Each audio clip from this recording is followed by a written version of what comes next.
제목은 내 한계를 받아들이는 것이 진짜 능력입니다. 내 한계를 받아들이는 것이 진짜 능력입니다. 제가 이번 연도 특별히 열매에 대해서 여러분에게 많이 말씀드렸습니다. 열매를 맺어야 한다. 특별히 열매를 맺어야 한다. 그래서 그 열매를 우리가 맺는 삶을 살 때 가장 우리가 이해하기 쉬운 그 예가 농부입니다. 농부. 여러분 농부를 한번 생각해 보십시오. 농부가요, 그 열매 추수를 하기 위해서, 수확을 거두기 위해서 성경의 비유에도 있지 않습니까? 땅에 대한 관심이 많다. 그러니까 그 말은 다시 말하면 현실 감각이 굉장히 뛰어나다는 거예요. 야, 오늘 하늘을 보면서 야, 오늘 이 땅에 내가 지금 심고 있는 이 밭에 무슨 일이 일어날까? 굉장히 민감하다는 거예요. 그래서 매일매일 그 경작을 하죠. 그래서 결국은 그런 부지런한 농부가 여러분 좋은 수확물을 거두게 되어 있습니다. 제가 그런 생각을 해봐요. 똑같이 그런 농부의 마음으로 왜 열매가 맺혀지지 않을까, 우리의 삶 가운데. 또 열매가 맺혀지는 삶은 무엇일까 고민을 해봅니다. 요즘 보면요, 저는 이제 시대에 대한 관심이 많잖아요. 이 시대 속에서 우리 성도들이 어떻게 하나님의 말씀을 적용하며 살 건지에 대한 고민들을 많이 하는데, 요즘 보세요. 정신병 환자들이 급증하고 있잖아요. 뭐 조현병 환자라든지 정말 갑자기 막 쏟아져 나오고 있지 않습니까? 우울증이라든지 강박강염, 뭐 강박증, 뭐 공황장애, 이제 이런 것들이 뭐 일상의 소리처럼 이제 저희가 듣고 있는데, 아마 여기 그런 분들도 있을 수 있어요. 예전에 그렇게 많이 듣지 못했던 일들인데, 아니면 있었다면 감춰져 있던 건데 어느 시점에 와서 이거 막 터지는 거죠. 지금 무슨 말이겠습니까? 내면이 엉망이란 말이에요. 지금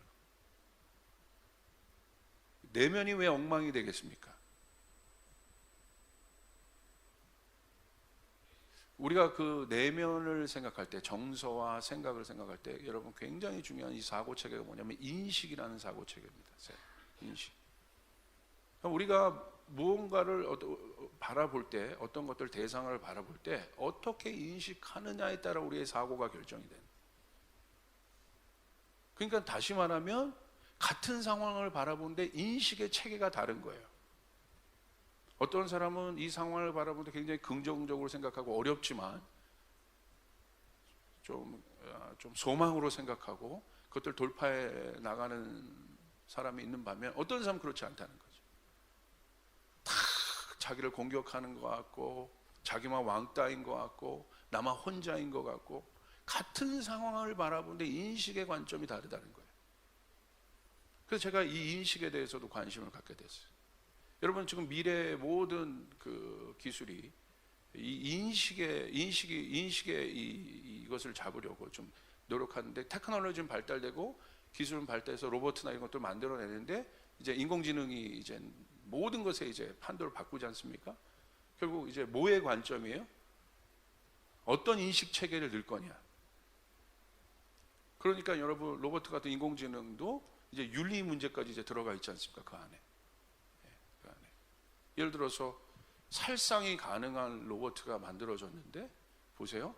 윤리 체계가 들어가 있지 않으면 그 로봇가 판단하고 자기가 생각할 때 저 사람은 수염이 났으니까 죄인이다, 그렇게 인식 체계를 넣어버리면 쏴버리는 거예요. 수염 나버리면. 그게 말이 안 되는 거잖아요. 사실은 엄청난 고민들을 하고 있다. 이 인식에 대해서, 코그니션, 이 부분에 대해서. 그런데 이게요, 이 인식이라는 게 뭐냐면, 우리 한번 좀 정의를 한번 해볼 필요가 있는데, 인식은 처음에는 이제 감각적 인식이라고 합니다. 그건 뭐냐면, 어떤 사물을 볼 때, 어떤 것들을 볼 때 실천을 통해서 감각적으로 경험을 해요. 그래서 정보가 습득이 되는 거예요. 아, 이게 뭐구나. 근데 이걸 뭐라고 얘기하면, 이 처음의 인식을 감각적 인식이라고 해요. 인식이란 뭐냐면 또 인지라고 하는데, 어떤 대상을 아는 일을 말해요. 그러니까 우리가 뭔가를 대상을 알아갈 때 실천을 통해서 그 첫 번째 감각을 통해서 인지한단 말이에요. 실천. 그러니까 이게 추상적인 것이 아니라 여기서 중요한 건, 인식의 체계에서 중요한 건 뭐냐면 실천한다는 거예요. 실천.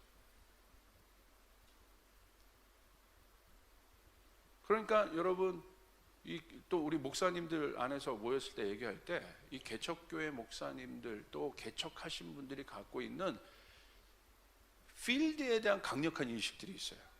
그거는요 모르는 거예요. 그거는 경험해보지 않으면. 그러니까 이 경험, 그러니까 지난주 우리 가족주일 때 엄마에 대해서 얘기했잖아요. 엄마에 대해서. 그러니까 이제 우리 청년들이 엄마가 되고 나서 그 고백을 하잖아요. 자기가 경험하니까 엄마가 누군지 알겠다는 거지.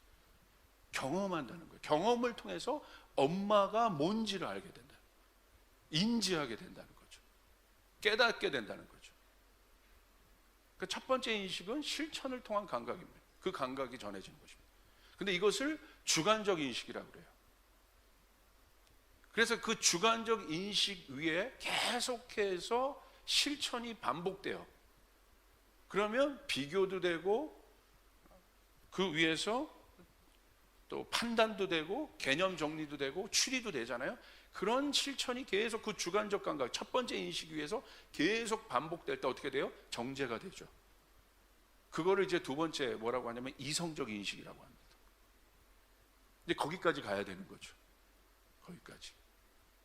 그럼 이 첫 번째 주관적이지만 두 번째 이성적 인식은 굉장히 보편적인 거죠. 그래서 계속 이 인식에 대한 어떤 것은 뭘 통해서 이루어지냐? 실천적 반복을 통해서 이루어진다.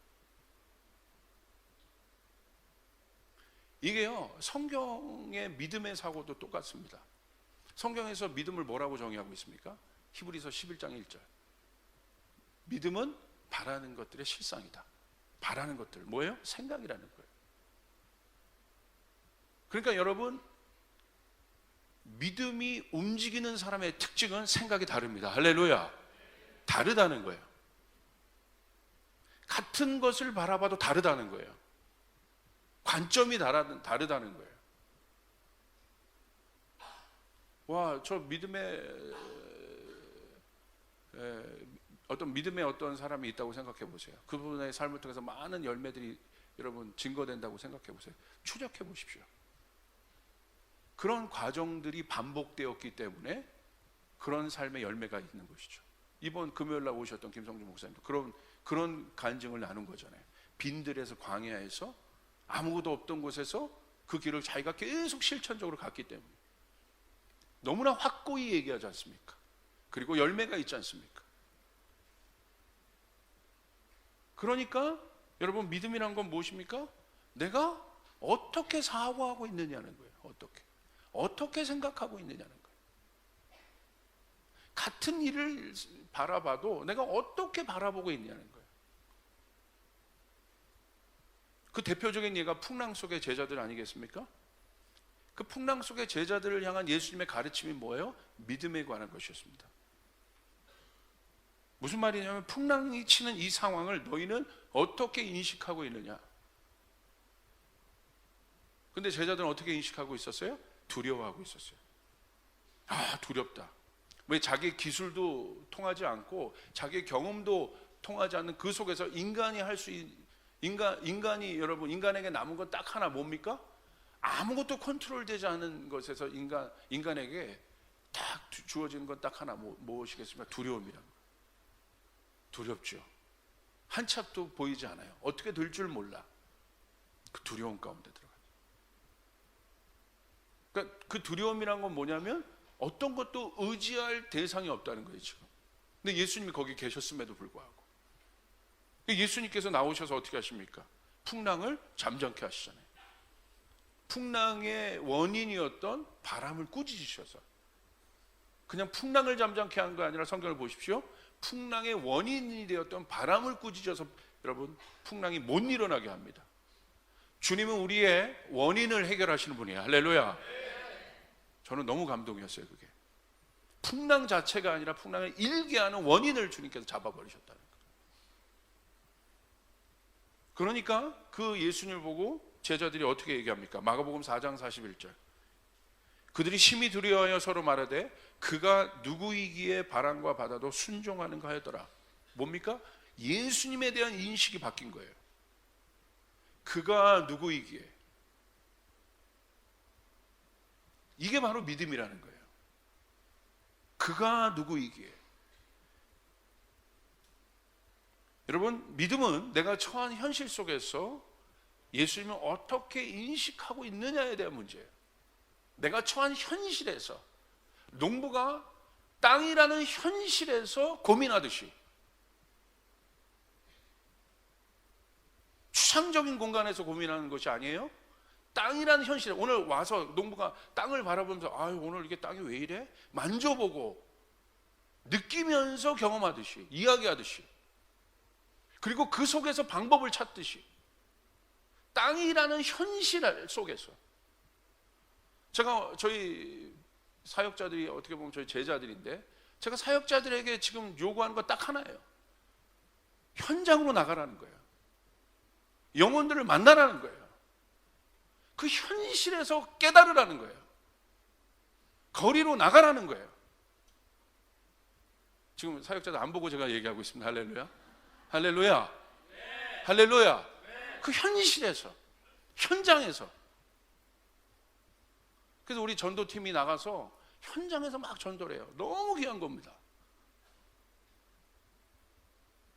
또 어떤 전도하는 어떤 형제는 할머니를 위해서 한 주에 또 기도하는 그 사진을 또 제가 봤어요. 너무 감동적이에요. 그 속에서 진짜 메시지가 나오는 거예요. 할렐루야. 네.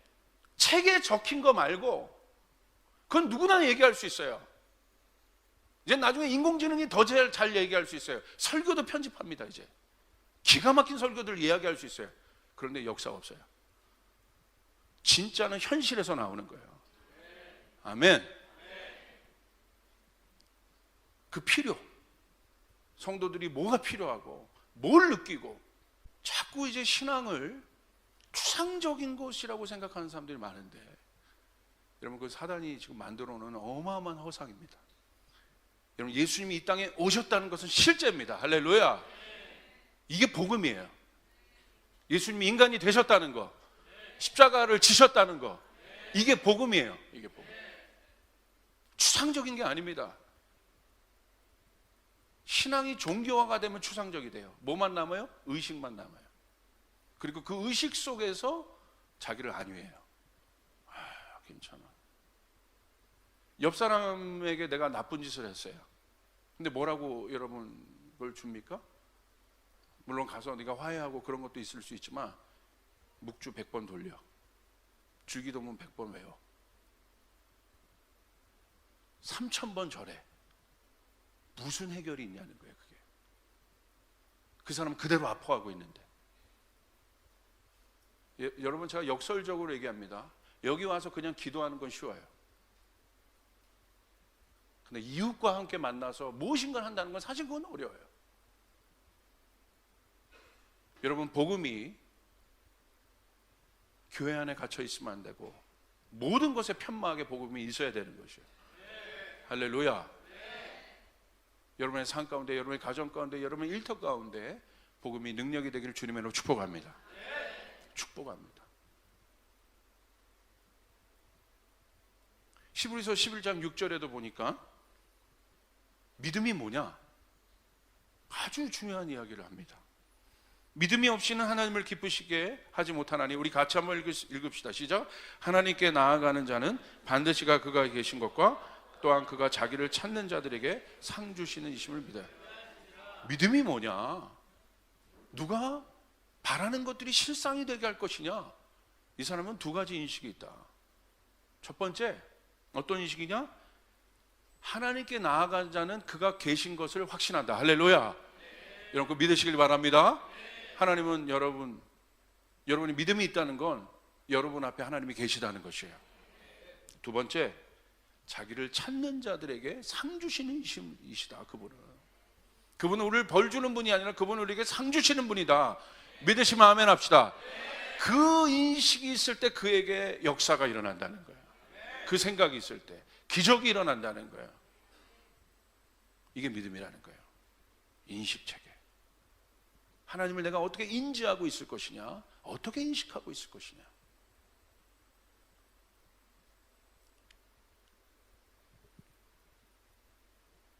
내가 처한 현실을, 그것을 깨닫고 어떻게 그 현실 속에서 이제 적용할 것이냐, 그 하나님을. 그것이 신앙에 있어서 가장 본질적인 문제 아니겠습니까? 지금 내가 내 삶 안에서 일어나는, 내 땅에서 일어나고 있는 모든 문제 가운데 하나님이 어떻게 존재하고 계시느냐, 그 하나님은 어떤 존재로 존재하고 계시느냐. 풍랑 속의 제자들은 예수님이 계셨지만 예수님의 존재를 인식하지 못했어요. 다음부터는 실수하지 않았겠죠. 왜? 그가 잠잠케 했으니까. 이제 풍랑이 일어났다면 예수님에게 찾아갔을 거예요. 왜? 벌써 인식 체계가 달라진 겁니다. 이제는 그 역사가 일어났겠죠. 다시는 두려워하지 않았겠죠. 현실 인식. 결국 그 인식은 현실을 돌파하는 우리의 삶의 중요한 키워드가 된다는 것이에요. 제가 봤을 때 많은 신앙의 위기가 어디로부터 오냐? 이 현실 인식이 없을 때입니다. 그 대표적인 예가 누구냐면 성경에 엘리 제사장이 있어요. 위대한 선지자 사무엘이 나타난 배경이 사무엘상 1장에서 나타나는데 당시 영적 상황이 그대로 표기가 됩니다. 그 지표가 바로 하나님의 음성을 대변하는 엘리 제사장의 상태라는 것입니다. 엘리 제사장의 문제는 무엇이었겠습니까? 예배 잘 드렸죠. 예배를 엘리 제사장이 안 드렸나요? 잘 드렸어요. 교회 안 빠졌을 거예요. 제사장인데 직무 잘 감당했을 겁니다. 그런데 사무엘서 2장에 보면 엘리 제사장의 상태를 정확하게 지금 얘기하는데 그 상태가 뭐냐? 현실 감각이 다 떨어져 버린 거예요. 현실 감각이 없어진 거예요. 이게 위기예요. 지금 자신의 현실의 신앙에 빨간불이 들어왔는데 인지하지 못하고 있는 거죠. 그 대표적인 예가 제사장의 아들 홈니와 비느하스의 타락이었습니다. 사무엘상 2장 11절부터 17절, 또 성경의 이 사무엘상 초반에 보면 상당히 많은 지면을 이게 여러분 활용해서 엘리 제사장의 가정의 문제에 대해서 이야기하고 있어요. 사무엘상 2장 12절 보세요. 엘리의 아들들은 행실이 나빠 여호와를 알지 못하더라. 그러니까 여러분 가정 교육이 엉망이었다는 거죠. 삶이 엉망이었다는 거예요. 아이들이 저 정도로 행실이 나빠졌는데도 여러분 엘리는 감각이 없는 거예요. 지금 이게 지금 어떻게 되고 있는 건지. 사무엘상 2장 21절부터 23절. 엘리가 매우 늙었더니 그의 아들들이 온 이스라엘에 행한 모든 일과 회막문에서 수종드는 여인들과 동침하였음을 듣고 다 알았어요. 그들에게 이르되 너희가 어찌하여 이런 일을 하느냐? 내가 너희 악행을 이 모든 백성에게서 듣노라. 자 보세요. 모든 백성이 엘리의 아들들의 문제를 다 알고 있었어요. 그리고 드디어 엘리도 알았습니다. 그런데 어떤 조치도 취하지 않았어요. 그 말은 무슨 말이에요? 현실 감각이 없어졌다는 거예요. 영적인 감각이 다 무뎌졌다는 거예요. 종교인 되었다는 거예요. 이게 무서운 거예요. 하나님을 입으로는 예배하지만 영적인 감각이 그 안에 하나도 없습니다. 그래서 예수님이 그런 상태를 뭐라고 했어요? 그런 종교인을 회칠한 무덤이라고 했습니다. 겉은 번지를 하지만 속은 죽어있다. 사무엘상 3장 13절에 보니까 하나님께서 엘리를 심판하신 이유에 대해서 정확하게 기록되어 있어요. 성경은 굉장히 정확해요. 원인과 결과가 분명합니다. 우리가 고통받는 원인은 죄 때문이다. 분명해요. 우리가 구원받은 건 누구 때문이냐? 예수님 때문이다. 할렐루야. 애매모호하지 않아요. 사무엘상 3장 13절. 엘리는 자기 아들들이 스스로 저주받을 일을 하는 줄 알면서도 자식들을 책망하지 않았다. 그 죄를 그는 이미 알고 있다. 그래서 나는 그의 집을 심판하여 영영 없애버리겠다고 그에게 알려주었다. 계속 하나님이 알람하신 거예요. 깨어나라, 깨어나라, 깨어나라. 근데 문제는 뭐예요? 아무리 얘기해도 못 알아듣는 거예요. 하나님이 그때는 갈아버리세요. 왜? 희망이 없잖아. 그 대표적인 예가 뭡니까? 하나님의 심판이 임할 때가 언제인 줄 아세요? 못 알아들을 때예요. 이거는 공동체적으로, 국가적으로도 올 수 있지만 개인적으로도 올 수 있는 거예요. 그 마지막 때의 영성에서 가장 중요한 건 뭐예요? 여러분, 뭐 열심히 하고 이런 게 아니라 깨어있는 것이에요. 할렐루야. 깨어있는 것이에요. 현실 감각이 있어야 된다. 현실 감각이. 여러분, 아마 직장에서 일하는 분들 중에서도, 여기 또 임원들도 하시고 또 리더 되신 분들도 밑에 사람들 보면 어떤 사람이 제일 답답해요? 뜬구름 잡는 이야기할 때 답답한 거예요. 무슨 얘기하고 있는 거야 지금? 이 상황에서 너는 이 정책이 맞냐 지금? 답답한 거죠. 뭐 이게인데, 야, 현실에서 하나도 안 통해. 학자랑 필드에 있는 사람이랑 붙으면 누가 이기겠어요? 필드가 이깁니다. 그거 안 통해요. 끝나는 거예요. 안 먹힙니다. 끝나는 거예요. 근데 누가 진짜 강해요? 학자면서 필드에 있으면서 학자인 사람. 이 사람은 진짜 강한 사람. 여러분이 그 사람이 되길 바랍니다. 할렐루야. 그죠? 우리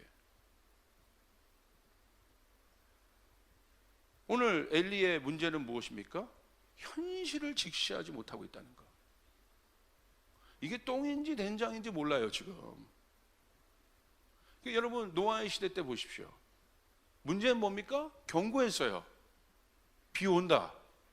비 온다. 방주를 짓고 있어요. 다 봐요. 알아요.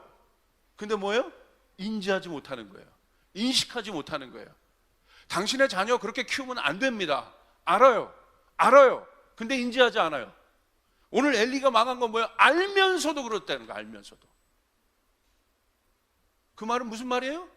현실 감각이 없어졌다는 거예요. 내가 처한 상황이 어떠한 상황인지를 모르고 있다는 거예요. 인식 체계가 완전히 망가진 겁니다. 내면이 완전히 망가진 상태입니다. 죄의 본성은요, 딱 하나입니다. 영적인 것이 여러분, 유진 피터슨의 다윗에 대해서 쓴 책 중에 현실에 뿌리 박은 영성이라는 책이 있어요. 너무 중요한 책이에요. 자꾸 사람들이 영적인 걸 생각할 때 뭔가 신비적이고 추상적인 것이라고 생각하는데, 영은 하나님이시고 하나님은 예수 그리스도시고, 할렐루야. 그분이 우리가 되셨다는 것, 얼마나 실제적인, 그분이 이 땅을 걸으셨다는 것, 얼마나 실제적인 겁니까? 그분이 약한 자들을 만나셨다는 것, 얼마나 실제적인 것입니까? 죄의 본성은요, 그 영적인 것이 실제적인데, 본성은, 특징은 현실을 올바르게 볼 수 있는 눈을 가려버립니다. 인류 최초의 범죄 선악과에서 그 모습을 찾을 수 있습니다. 자, 보세요. 벌거벗은 자신의 몸을 보고 수치심을 느낍니다. 괴롭죠. 그러나 그게 현실이에요. 괴롭지만, 연약한 모습이 드러났지만, 고통스럽지만 그게 현실이에요. 그게 지금의 아담의 모습이에요. 너무 괴로워요, 그 모습을 보기가. 그런데 어떻게 합니까? 그 수치심의 뿌리가 하나님을 거역하는 것이었는데, 죄책감이었고, 자신이 처한 공간이 갑자기 두려움과 저주의 공간으로 바뀌죠. 그 결과는 보기 싫은 자신의 모습을 가리는 것입니다. 그리고 하나님의 음성을 피해 나무 뒤로 숨는 일이었습니다. 현실 도피. 특별히 어느 곳으로부터? 연약한 자기 모습으로부터, 보기 싫은 자기 모습으로부터의 도피입니다. 약점이 드러난 자기 모습으로부터의 도피입니다. 세상에서 바라볼 때 참 볼품없어 보이는 우리 가정으로부터의 도피입니다. 세상의 눈으로부터의 도피라는 거예요. 남들의 시선으로부터의 도피라는 거예요. 그게 뭐예요? 자존감이 다 무너져 있는 거죠. 다 깨져 있는 거예요. 야, 너 너무 예뻐. 너 너무 예뻐. 아니야, 나 못생긴 것 같아. 저희 둘째 딸이 거울을 보는데 자기 자꾸 못생긴 거야. 아니야, 야, 너무 예뻐. 너는 볼이 이렇게 그거는 빠져. 예쁘다 너. 아니라는 거야. 남들이 그렇게, 세상의 기준이 그렇게 보지 않는다는 거야. 엄마 100만 원만 줘. 이거 고쳐야 돼. 계속 도피하고 싶은 거예요. 제가 강남에서 설교했지 않습니까? 그 백설공주의 그 백설공주 왕비의 거울에 대해서 설교했지 않습니까? 보기 싫은 거야. 너무, 여러분, 왕비가 얼마나 예쁜 사람이었어요. 보기 싫은 거야. 누구 때문에? 백설공주 때문에. 비교당하고 계속 그 내면이 파괴되어 있으니까. 백설공주 보십시오. 얼마나 정체성이 좋습니까? 궁전에서 쫓겨났어도 여러분 영화 보세요. 얼마나 다니면서 막 맨날 자기를 원망해요? 그렇지 않잖아요? 내가 옛날엔 안 그랬는데. 남자라고 다가와요. 7 난쟁이. 할렐루야. 뭐가 볼품이 있어? 내 주변에 뭐 왕자가 나오는 것도 아니고 왕자를 기대했어요? 7 난쟁이. 옆에 보면 고놈이고 뭐 희망이 있어요? 근데 거기서 어떻게 했어요? 백설공주가 재밌게 놀았어. 재밌게 생활했어. 건강한 거야. 현실을 받아들이는 능력이 탁월한 거예요. 거기서부터 시작하는 거예요.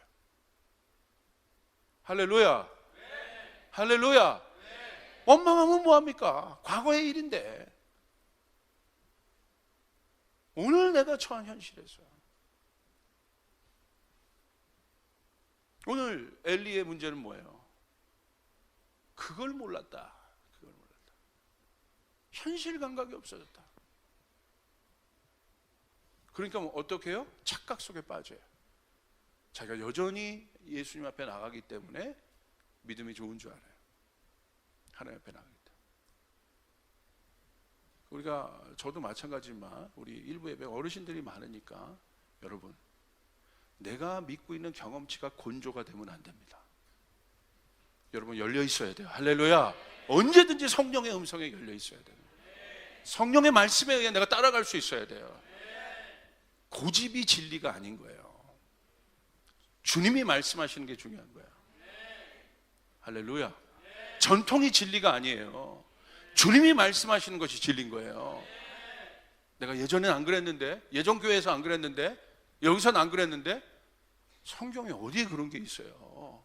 그런 비본질적인 게 중요한 거예요. 비본질적인 건 편안하고 있는 것이지 본질이 중요한 것입니다. 본질이 중요하면 비본질적인 건 언제든지 자유할 수 있다 이거예요. 허상과 현실. 현실 도피를 선택하는 이유는 하나입니다. 내가 지금 속한 지금이 너무 싫기 때문에.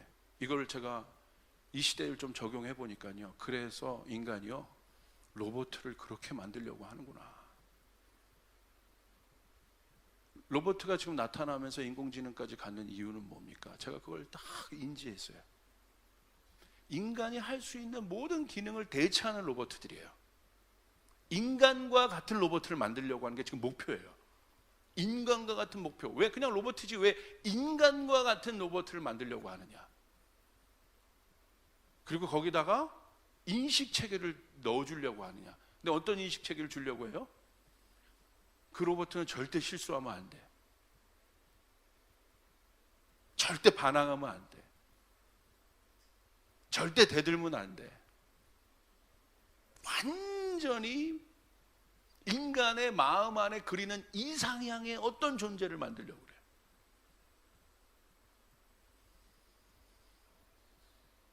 로봇은 배반하면 안 되고 실수할 일 없고 완전체를 만들려고 합니다. 그걸로 제가 기도하는데 주님이 이 시대를 보라고 하시더라고요.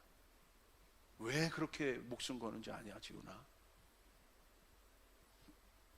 제가 일본에 모리아트 센터라는 뮤지엄에 갔는데 저는 예술에 대한 마음들이 많이 있어요. 왜냐하면 그 시대의 예술을 보면 그 시대의 철학, 생각, 모든 것이 다 담겨져 있기 때문에. 그래서 저는 박물관이나 이런 데 가는 것도 굉장히 좋아하고 미술품 보는 거 좋아하고 그 속에 다 그 모든 것이 담겨져 있고, 그래서 현대 미술도 제가 잘 봅니다. 근데 제가 그 모리아트 센터에 갔는데 일본의 유명한 이제 모리타워라는 곳에 있습니다. 롯본기에. 거기 갔는데 미래에 대한 현대 아트를 그 전시를 하더라고요. 근데 그 중에 모든 것이 이제 인공지능에 대한 거고 기계화에 대한 것인데 제가 깜짝 놀랐던 게 하야시 치오라는 작가입니다. 하야시 치오라는 작가인데 이 자매님이 이 기계화의 이 인공지능이 탑재된 이 기계화의 사랑을 노래하는 작품을 만들었어요. 근데 제가 그 내용을 보면 이런 건 뭐 많이 있었기 때문에 뭐 그렇게 특별하진 않았는데 이 자매가 쓴 시를 보면서 저 굉장히 충격을 받았습니다. 이 하야시 치오라는 그 시를 한번 보여주시기 바랍니다. 제목이 Artificial Love예요. 그리고 True Love. Artificial이라는 것은 인공의 사랑, 인공적인 사랑. 근데 이것이 진실한 사랑이다. 이렇게 얘기합니다.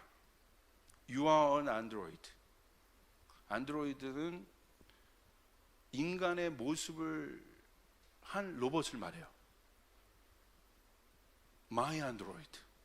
네가 안드로이드인데 그 로봇인데 내 안드로이드라는 거예요.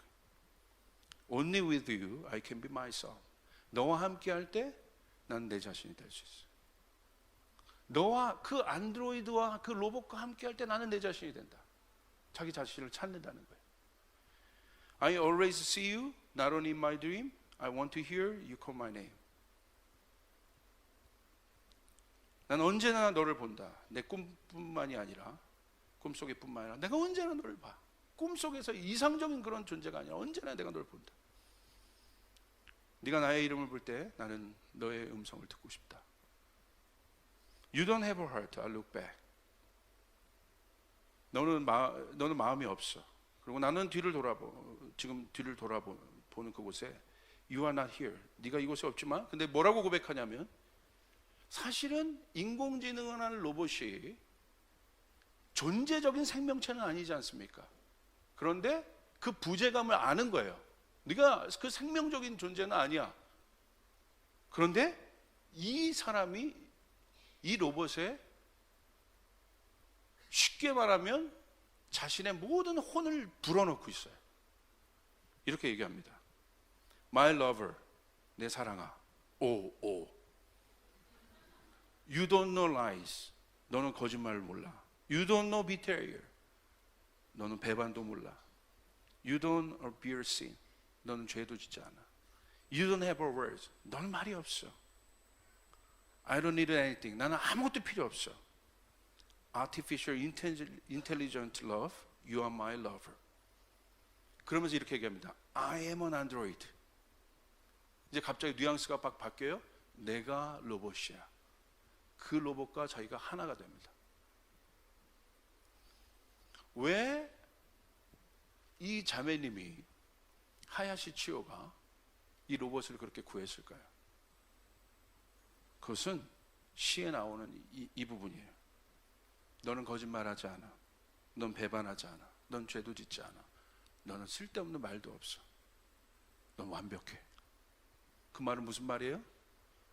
이 자매가 세상을 바라볼 때 인간성에 대한, 인간이란 존재에 대한 엄청난 회의가 있는 거예요.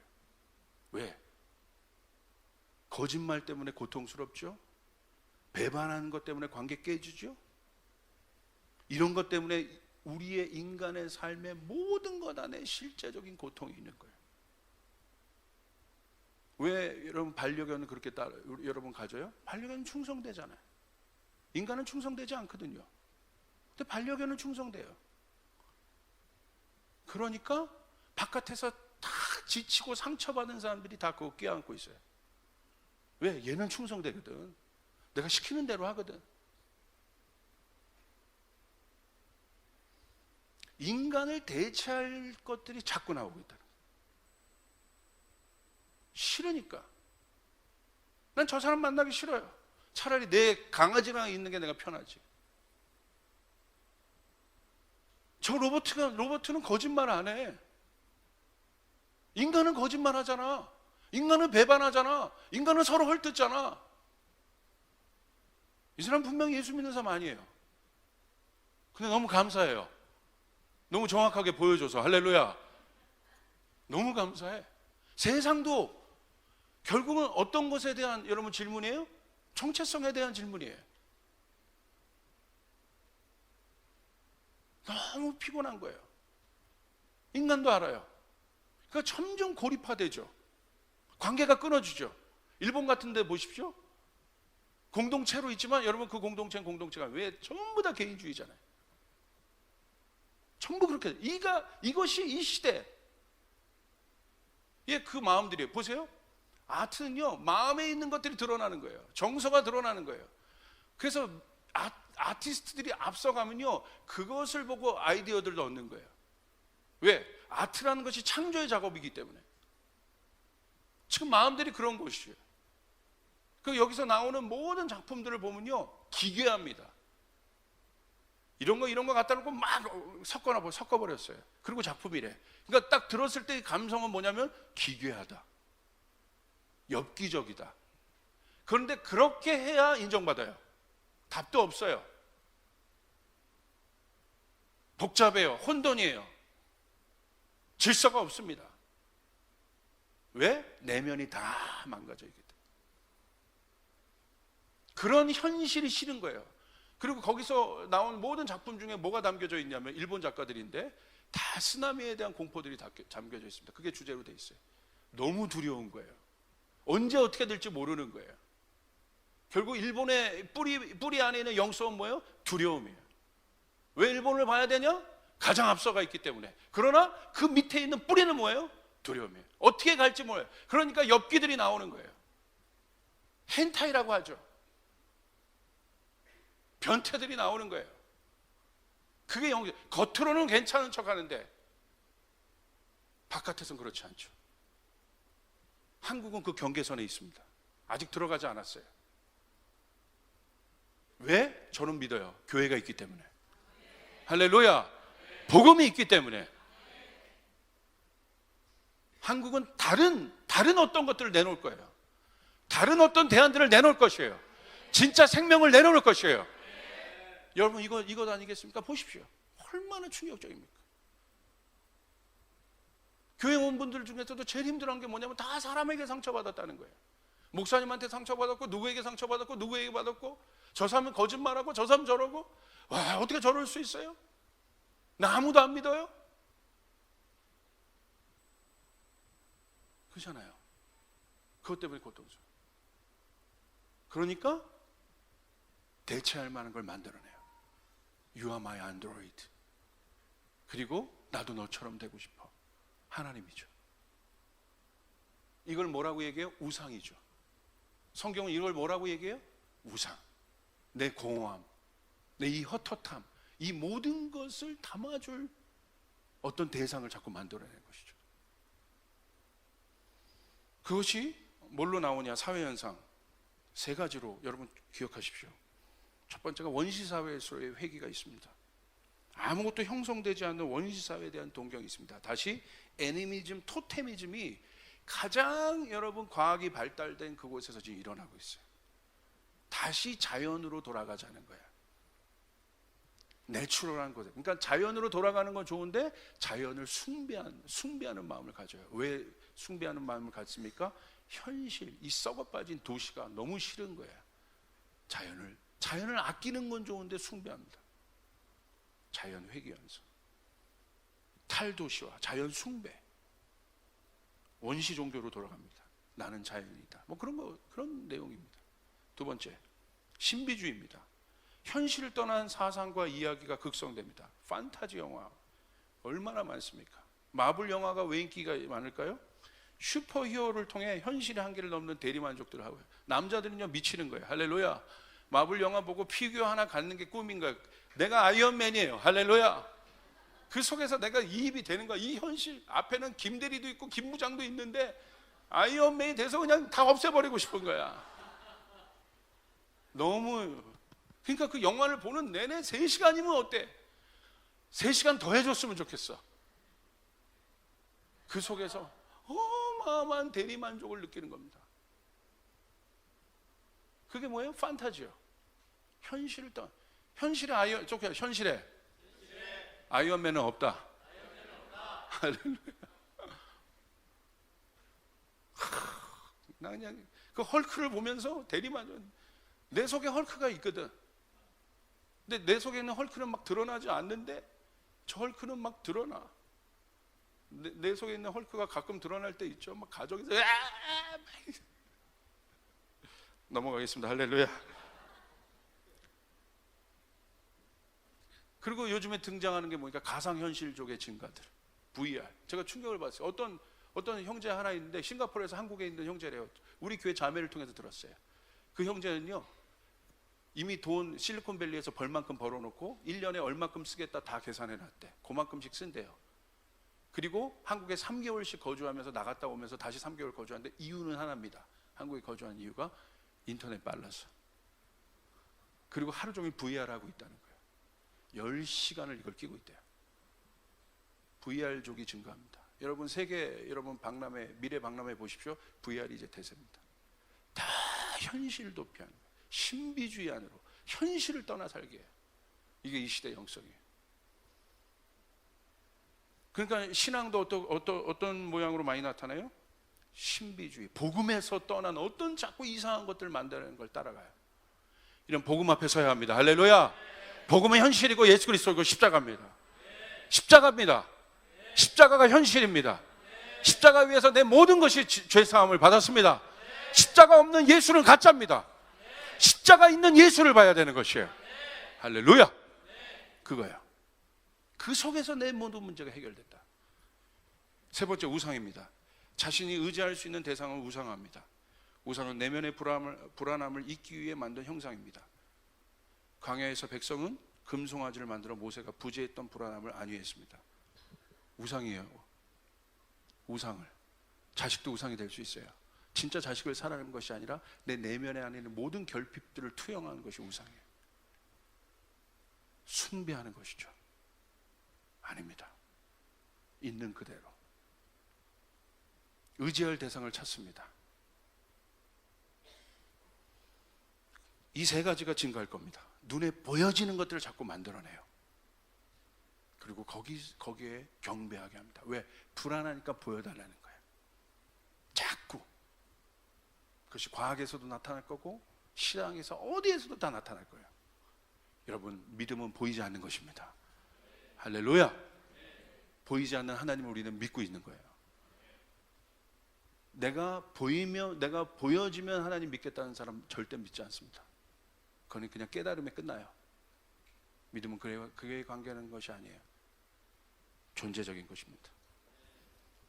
결핍, 연약한, 한계, 부족함에 있는 나에 대한 인식. 그러므로 복음의 관점으로 돌아가 보고 복음의 사고에서 한번 인식을 해봅시다. 복음의 관점에서 이제 나를 봐야 돼요. 진짜 복음이 필요한 사람은, 여러분 이게 놀라운 거예요, 의인이 아니고 죄인입니다. 다시요. 진짜 복음이 필요한 사람은 의인이 아니고 죄인입니다. 복음의 역사가 나타나는 곳은 의인이 있는 곳이 아니라 죄인이 있는 곳에 나타난다는 것이에요. 할렐루야. 할렐루야. 이게 능력인 것이에요. 우리 안에 죄가 많아요? 하나님의 역사가 크게 나타날 가능성이 더 많다는 거예요. 이거 잘 들으셔야 돼요. 무슨 말인지. 예수님 만날 수 있는 사람은 의인이 아니고 죄인이에요. 환자가 언제 의사를 찾습니까? 바로 자신의 병에 대한 겸허한 인식이 있을 때, 자신의 연약함을 받아들일 때 그 사람은 의사를 찾습니다. 전 그런 분들 많이 봤어요. 나 이제 병원 가야 돼.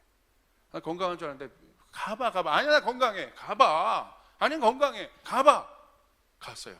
드러나요. 그때 의사 찾아요. 그 전까지는 난 괜찮아 하다가 인식할 때, 인식이 중요하다 이거예요. 누가복음 5장 31절 32절, 예수께서 그들에게 대답하셨다. 건강한 사람에게는 의사가 필요하지 않으나 병든 사람에게는 필요하다. 나는 의인을 부르러 온 것이 아니라 죄인을 불러서 회개시키러 왔다. 할렐루야. 예수를 만난 사람은 그러므로 의인이 아니라 죄인임을 고백하고 자신의 연약함을 고백한 사람도 예수님을 만났다는 거예요. 그게 은혜입니다. 오늘 하늘의 능력이 나타나는 곳은 인간의 고통이 있는 곳인데 바로 연약함과 부족함이 있는 곳입니다. 그러므로 여러분 안에 있는 연약함과 약점과 부족함은 역설적으로 말하면 하나님의 역사가 가장 크게 나타나는 곳임을 믿으시길 바랍니다. 이게 복음이에요. 복음만이 그것들을 해결할 수 있어요. 아멘을 안 하시는 분이 계세요. 믿으셔야 돼요. 믿으셔야 돼요. 여러분의 아멘의 고백을 통하여 이 구원이 완성이 돼요. 마음으로 믿어 이르고 입으로 시인하여 구원에 이르니라.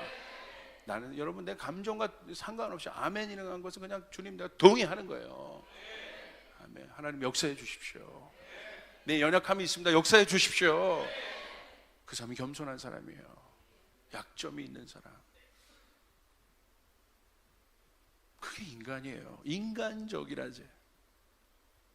너무 인간성이, 인간적인 게 메말라 있어요. 인간적이어야 돼요. 그게 영적인 거예요. 다 로봇 같고 감정 하나 없는 것 같고. 주님 보세요. 얼마나 인간적인지.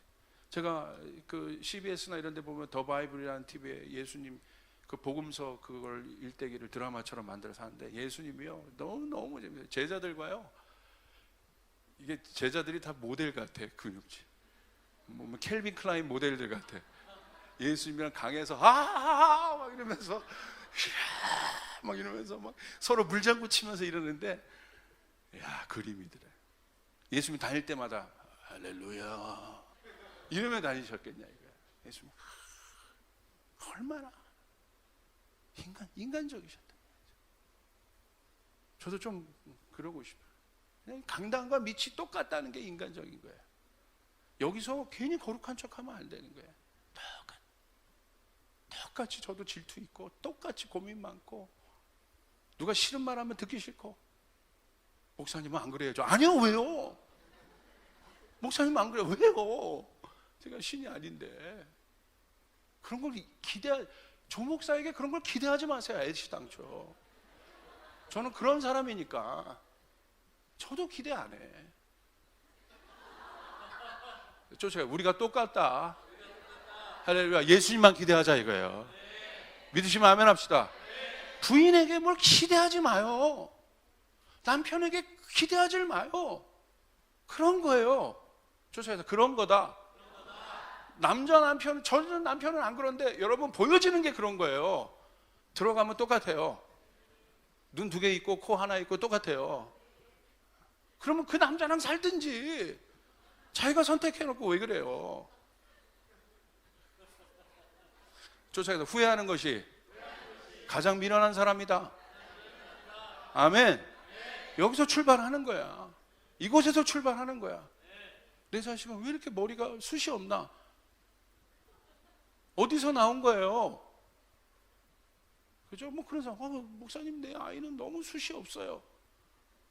그게 뭐 있으면 어떻게? 이런 머리라는 건 그냥 덮으라고 있는 거예요. 할렐루야.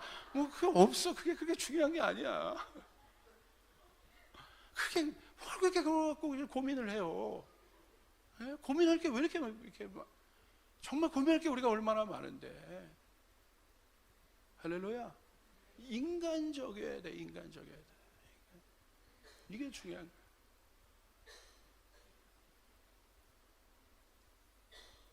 저도 이 강단에서 얼마나, 여러분 제가 설교를 많이 했잖아요.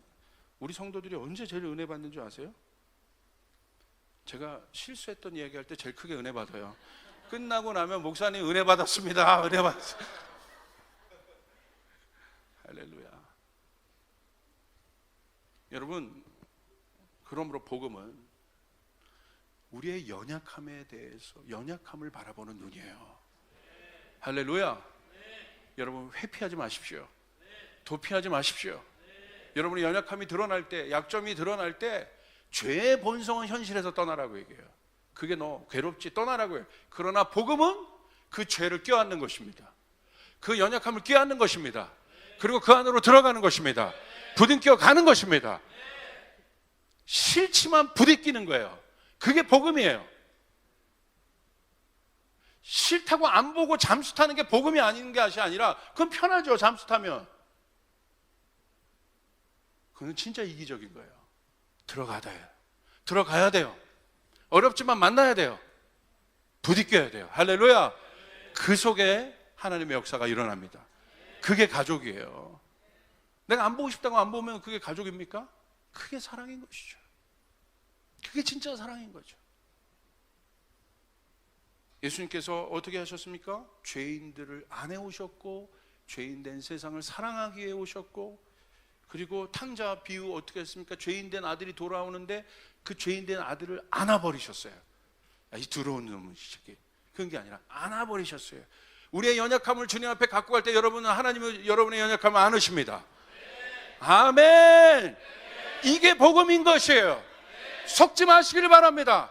내가 쓰러지고 넘어진 그 자리를 예수님께서 반드시 그곳에 계신다는 거예요. 내가 교만한 그곳에는 없어요. 예수님이. 내가 잘난 척하는 그 자리에는 없어요. 그러나 내가 내 연약함을 고백하는 그 자리에는 예수님이 계시다는 것이에요. 믿으시길 바랍니다. 할렐루야. 할렐루야. 그걸 믿으셔야 되는 것이에요. 우리 하나님이 나와 함께 계신다. 내가 홀로 있다고 느끼는 그 순간에 예수님은 계신다. 모든 사람이 나를 배반하고 떠난 그 순간에 예수님은 계신다. 그 하나님을 믿으시라는 거예요. 그 하나님을 믿으시라는 것이에요. 평생 나 혼자 산 것 같은데 여러분, 그 속에서 사람들은 다 떠났지만 우리 예수님은 계셨다. 여러분, 이것을 믿으시길 바랍니다. 이게 복음이라는 거예요. 그 복음을 아는 자들이 그와 같이 사는 것이에요. 그 속으로 들어가고, 성교가 그런 것이에요. 복음을 갈고 들어가는 거예요. 그 안으로 들어가는 거예요. 그들을 끼안고 부딪히고 배척하는 것이 아니라, 어렵지만 내가 부족하지만 함께. 여러분, 다윗을 보십시오. 성경은 완벽한 다윗을 말하지 않아요. 완벽한 다윗을 말하지 않아요. 어마어마한 사람이에요. 다윗은 연약한 다윗의 모습을 그냥 보여줘요. 죄인된 다윗의 모습을 보여줘요. 다윗의 위대함은 실수를 하지 않고 죄가 없었기 때문이 아니라는 거예요. 성경은 다윗이 실수하지 않고 죄가 없었기 때문에 다윗은 위대한 자였다라고 성경은 한 번도 그렇게 얘기한 적이 없어요. 다윗은 넘어졌지만, 다윗은 실수했지만 나단 선지자가 와서 현실을 자각하게 해줄 때 다윗이 받아들였다는 거예요. 그 속에서 새 역사가 일어났습니다. 아멘. 현실 감각이 탁월하다는 거예요.